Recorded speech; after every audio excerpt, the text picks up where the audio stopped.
أعوذ بالله من الشيطان الرجيم. بسم الله الرحمن الرحيم. إنا أنزلناه في ليلة القدر. ليلة القدر خير من 1000 شهر. تنزل الملائكة والروح فيها بإذن ربهم من كل أمر. سلام هي حتى مطلع الفجر.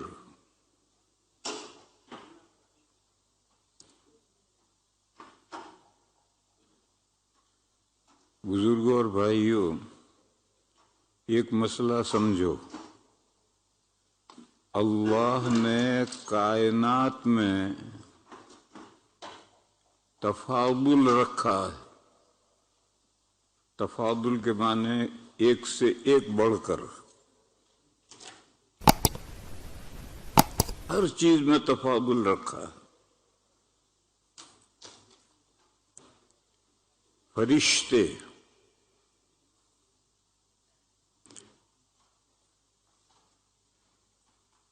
آسمان کے جو فرشتے ہیں وہ ملائے اعلیٰ کہلاتے ہیں، اور زمین میں جو فرشتے اللہ نے پیدا کیے ہیں وہ ملائے سافل کہلاتے ہیں. اعلیٰ کے معنی، ملا کے معنی ہے بڑے لوگوں کی جماعت، لارڈ. تو ہاؤس آف لارڈ جو ہوتے ہیں ہمارے انڈیا میں، ایک راجیہ سبھا ہوتی ہے، ایک لوک سبھا ہوتی ہے. راجیہ سبھا اوپر ہوتی ہے اور لوک سبھا نیچے ہوتی ہے. لوک سبھا کے لیے پبلک الیکشن ہوتا ہے اور راجیہ سبھا کے لیے اسمبلیوں میں الیکشن ہوتا ہے. اور جو لوک سبھا قانون پاس کرتی ہے وہ جا کر کے لوک سبھا میں منظور ہوتا ہے، تب نافذ ہوتا ہے. اس کا لیڈر وزیر اعلیٰ ہوتا، وزیر اعظم ہوتا ہے، اور اس کا لیڈر صدر جمہوریہ ہوتا ہے. میں تو اعلیٰ اور اسفل کو بتلاتا ہے کہ ہائی کلاس اور لوور کلاس. تو فرشتوں میں بھی 2 کلاس ہیں. آسمان کے جو فرشتے ہیں ملائے اعلیٰ ہیں، ہائی کلاس، اور زمین میں جو فرشتے اللہ نے پیدا کیے وہ لوور کلاس ہیں. پھر آسمان میں جو فرشتے ہیں، ان فرشتوں میں آپ حضرات جانتے ہیں کہ 4 فرشتے سب سے بڑے ہیں. حضرت جبرائیل، اسرافیل، میکائیل، عزرائیل، یہ 4 فرشتے بڑے ہیں. اور ان 4 سے بھی بڑے ہیں وہ 4 فرشتے جو اللہ کا عرش اٹھائے ہوئے ہیں. فی الحال اللہ کا عرش 4 فرشتوں نے اٹھا رکھا ہے. قیامت کے دن جب وہ عرش زمین پر لائیں گے تو 8 فرشتے اٹھا کر لائیں گے.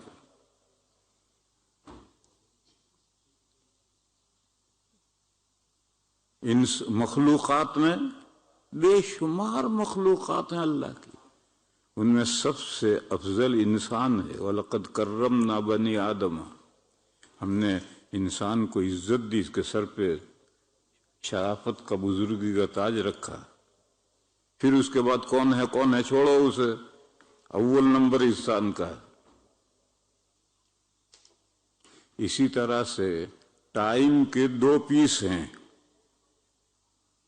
Day and night. یہ ڈے اینڈ نائٹ، یہ ٹائم کے 2 پیس ہیں. ان پیسوں میں بھی ڈے، دن، اس میں سب سے افضل جمعہ ہے. حدیثوں میں جمعہ کے دن کی بڑی فضیلتیں آئی ہیں. میں وہ بیان کرنا شروع کروں گا تو سارا وقت ادھر ہی ختم ہو جائے گا.